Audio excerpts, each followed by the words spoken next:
तू तुझं काम कर. असं नकोच. शी यार. कसा आनंद राहत असेल तुझ्या बरोबर. निम्म सामान तर तू असंच वाया घालवत असशील बावळ्यात. फालतू. तू काम कर तुझं. काम करू दे आता मला. वेडा दिसतोय.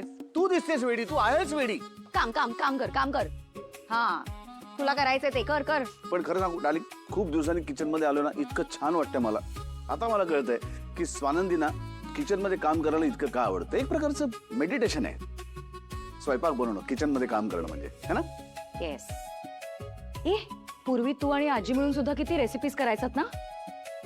जाम मजा यायची. मला आठवतंय सुरुवातीला जेव्हा मी किचन मध्ये इंटरेस्ट घ्यायला लागलो होतो ना, तेव्हा आजीच्या सल्ल्याने मी एकदा थालीपीठ बनवलं होतं आणि ते इतकं कडक झालं होतं की थालीपीठ कुठला आणि तवा कुठला हे कळत नव्हतं. पण आजीने मला कधीच डिस्करेज केलं नाही. तिने मला समजून सांगितलं आणि तसंच मी शिकलो आजीकडनं. बरोबर आहे. मला तर आता असं वाटायला लागलं ना डार्लिंग, की तेव्हापासून जे माझं थोडंफार ट्रेनिंग झालं ना, ते आजच्या दिवसासाठीच. मी माझ्या प्रेमळ बायकोसाठी काहीतरी करावं म्हणून. वाह क्या बात है. अरे बाय द वे, आजी कुठे? मी तिला कॉल करतो, उचलतच नाहीये. आणि बाकी पण कोणी दिसत नाही घरात. मला काय माहित. आजीच सगळ्यांना घेऊन गेली असेल बाहेर. तू मुद्दाम पाठवलंस ना त्यांना सगळ्यांना बाहेर? ए मी कशाला पाठवू. त्यांचे ते गेले असतील. खरं सांग. अरे खरंच तू काम कर. चल थापाडी. अरे बरं बोलण्यात वेळ घालू नकोस. आपल्याकडे वेळ कमी आहे. विसरतोस का रे. हे बघ, स्वयंपाक ही प्रोसेस ओरिएंटेड गोष्ट आहे. त्याला घाई करून चालत नाही. हे तू मला सांग. मला माहिती तू एक्सपर्ट आहेस, पण मी नवा आहे. मला वेळ घेऊ दे माझा माझा. ठीक आहे. बरं मला सांग, तुझी स्वयंपाकातली सगळ्यात आवडणारी गोष्ट कुठली? माझी ना चिराचिरी.